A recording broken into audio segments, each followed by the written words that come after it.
many of you have asked me if I can show you the techniques that I use when I'm painting skin and how to make it look believable and alive, because many times when I look at beginners' paintings, the skin tends to look a little bit dull or lifeless. So that's basically what I want to show you in today's video. So I'll run you through how I created this illustration, and hopefully by the end of this video you will have somewhat of an understanding on what to do to create believable and good looking skin. So here we go. The first thing that I want to show you is how to use color. Some very basic principles that you need to follow in order to make your colors pop. I prepared a color wheel up here, so let me actually zoom into the color wheel here. And this is really easy to understand, but it's really important as well. Basically, on the top right, you see the warm spectrum, and on the lower left, you see the cold spectrum. You have 6 primary colors: yellow, orange, and red, green, blue, and violet. And basically, red and blue are your primaries, and orange, yellow, violet, and green are your secondaries.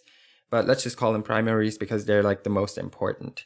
And so yellow, orange, and red are warm colors, green, blue, and violet are cold colors. And they are important because when you're painting and your light source is warm, you want your shadows to be cold, and vice versa. So if your light source is cold, you want your shadows to be warm. And this doesn't apply to every situation, but most of the time this is what you want to follow. I'll show you in this example over here in this painting what I mean with that. So her face is in light and the light is warm. So I'll show you. So her face has some yellows, some reds, some oranges. So her face is mostly in warm light. And her shadows down here are bluish violet. So this is cold. And her face is warm. And so you want to keep that in mind when you're painting. If your light source is warm, you want your shadows to be cold. And if your light source is cold, you want your shadows to be warm. That really makes an image pop. It's a really easy principle to understand and to apply, but you need to know it. And many beginners, they really don't know about these things, even though they're really simple to apply to your paintings, and they make such a huge difference. You don't have to fully understand the whole color spectrum and how it works, but slowly kind of ease into it and try to understand the basic rules that apply to color. So just remember, if your light source is warm, you want your shadows to be cold. Next, I'll just run you through how I created this illustration and the steps I've taken and what went through my mind and why I've done certain things that I've done. So in order to do that, I'll just hide the finished piece. And so what you see here, let me actually hide the base color. So this is the original sketch. It's not too detailed, it's pretty loose, but it has enough information for me to get started painting. And also a quick tip is to maybe have your sketch in a slightly reddish tone. It helps later on when you're painting to make it look a little bit more natural and a little bit more human. So I created a base layer, and this is just a flat color, and most of the time it's also the skin color. And so I set the skin color first before I start painting anything else. And with the skin color, what you want to pay attention to is that it's not too saturated and not too desaturated and not too light and not too dark. So you want kind of a mid value, something that is comfortable to look at. If you look at the color wheel up here, it's a pretty natural and nice color. It's not something that's too bright, not something that's too saturated, not too dark. It's kind of like a really comfortable mid value. And so next up, I like to also give all of the other things a flat color. So her hair color is going to be a flat color at first, her eye color, her lips, any accessories that she wears. I'm going to give these things a flat color. So let me just show you the layers and make them visible. For example, here we have her lips and her eyes, and I'll just keep going like this. And what else is there? Her ear pods. And so I gave everything a flat color. These act as my base layers. And from there, I just start shading and kind of take little baby steps. You don't want to go in there and expect it to be like finished in 10 minutes. You want to really take it one step at a time and work towards your goal in small steps. These are the base layers. And then from here, I can start shading slowly. And what I do when I'm shading is, so many beginners, what they do is they take the skin color and then they just use a darker color to paint on top. And obviously that's not going to look pretty good because it kind of looks muddy and it doesn't look very natural and nice, and it kind of flattens out the whole image. It makes it look very dull. So you don't want to have muddy colors. And in order to avoid that, what you do is you need to shift the hue of the color. So right here, that's my skin color, and then I shift hues to another color and then make it slightly darker. And then it looks way more natural when I'm painting. So do not only use lighter and darker versions of your base color to paint. It's going to look very dull. So I'm going to show you my very first shading layer. So this is my very first level of shading, and it's pretty basic, and right now it looks pretty terrible, I would say, but that's a part of the struggle. So in the beginning, most of your paintings will look kind of bad, but you just have to fight through that phase and yeah, have good faith and hope that it's going to work out in the end.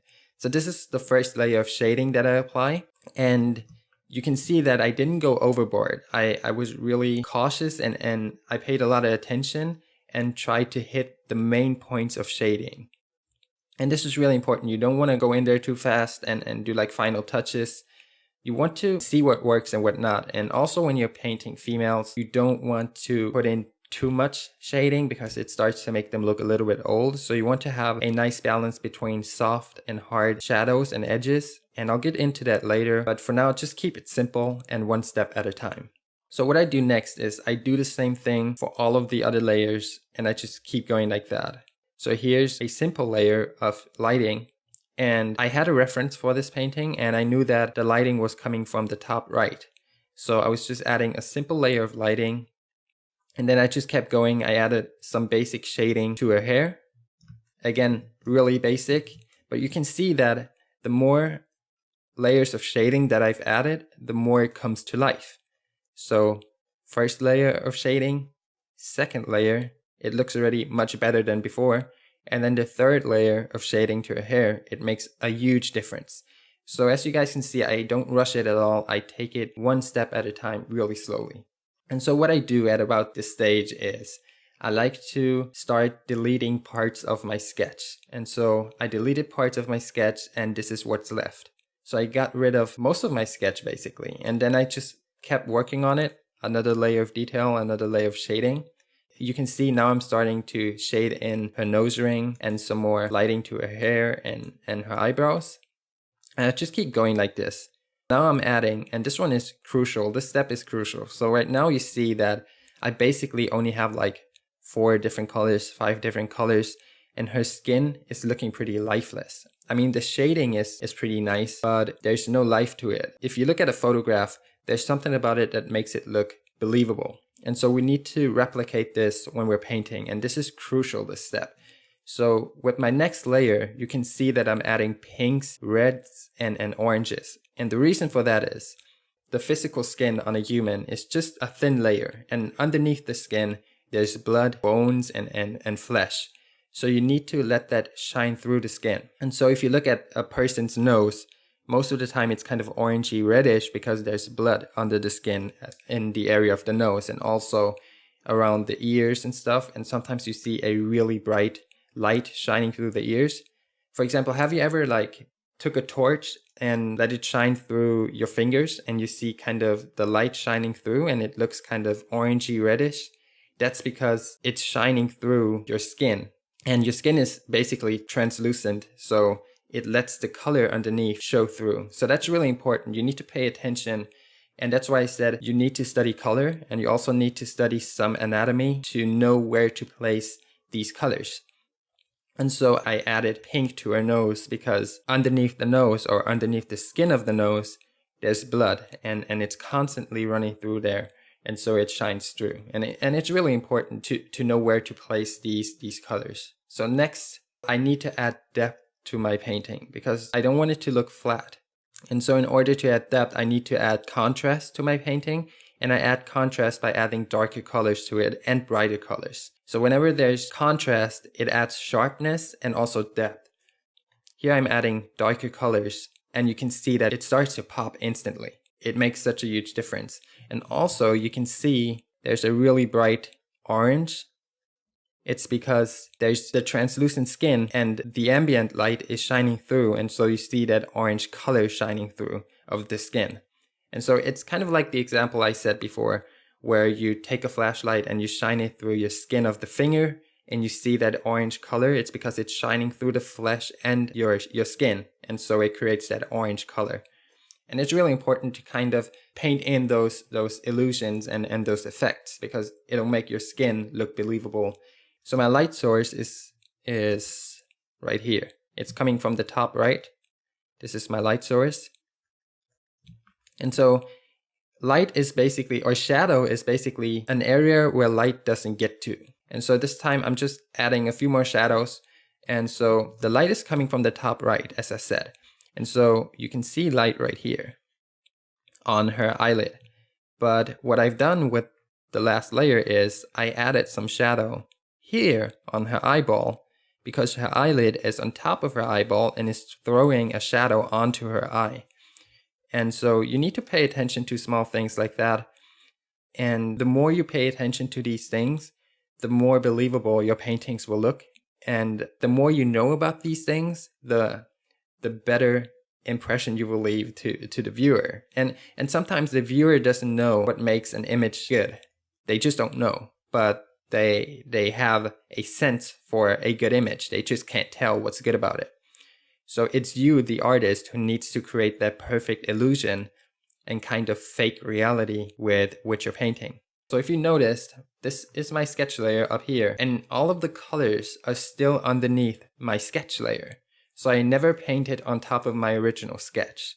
And I like to do this because it means I don't have to commit to anything that I'm doing yet, because I still have my sketch on top of everything. Now, obviously, this doesn't apply to traditional painting. So if you're painting with oils or acrylics, you obviously can't keep your sketch on top of your paints unless you have a really thin layer of paint. But when you're painting digital, you have the freedom of applying filters, of going back, of having your sketch on top of everything. So use these advantages when you're painting. And now I start painting on top of my sketch for the first time with this painting. And what I do is I start adding detail to her hair, and you'll see this makes a huge difference to the painting overall. It just adds a big layer of realism to the whole painting. So if I just turn it off again and turn it back on, but if we zoom in, it's actually not a whole lot that I've changed. I just added a few single strands of hair. But it's the small details that make a huge difference. And I like to keep these small details until the end of my painting, such as highlights. I don't add them while I'm painting, I add them at last. So, because highlights make your image really pop, and those are like the icing on the cake. It's kind of like the cherry on top. So keep them for last and see how they make your image come to life. With the next layer, I'm actually showing you the highlights that I've added to her eyes, and just see how much life she gets from it. So it just makes it pop. There's something about highlights that just finalize your image. So at this point, I could basically call it done. I just wanted to add one more layer of detail before I was really happy. But even if I showed you this painting right now, you would probably like it. But to me personally, I needed an extra layer of detail for me to be happy. And that's what I've done. So the next layer is the last layer of detail and painting that I've added to this illustration for me personally to be happy and to call it quits. And so this was my final step. And to be honest, it's really not a big difference. It's just a few small edits, but I needed these for me personally to be happy. And so what I've done, if we look at this step and the last one, I edited her eye. I just thought it was too low. So I kind of lifted it and to kind of balance it out with the other eye. And I also just cleaned it up around the edges. And this was just a personal thing. So you need to find that point where you say, I'm happy with this. And this is different from person to person, but don't get caught up in this endless cycle of, I need to keep working at this. It's not good enough. Sometimes just call it quits and move on to the next painting. You don't want to like get caught up a week in one painting and not get anything else done. I would rather create something that's not 100% perfect, but maybe 80%, and I get to work on the next piece, because to me, quantity goes over quality when it comes to getting better at drawing. So if you're working on a client commission, then definitely you want to give it your all. You want to do like 100%, maybe even more. But when you're working on personal pieces and you're just trying to get better, then don't focus on perfection. Focus on quantity, really. Like, do as much as you can. And that's, to me, that's one of the best ways to get better in a short amount of time. So this is basically the end of the tutorial, and hopefully you have learned something by watching this video. This is my first tutorial. I've never done a tutorial before where I tried to teach somebody a technique when it comes to painting. So I hope it wasn't too terrible and that you guys were able to learn something from it. Thanks for watching my video. I really hope you got something out of this and that you found it useful. And as always, guys, I hope to see you in my next video, and I love you with all my heart and soul. Peace out.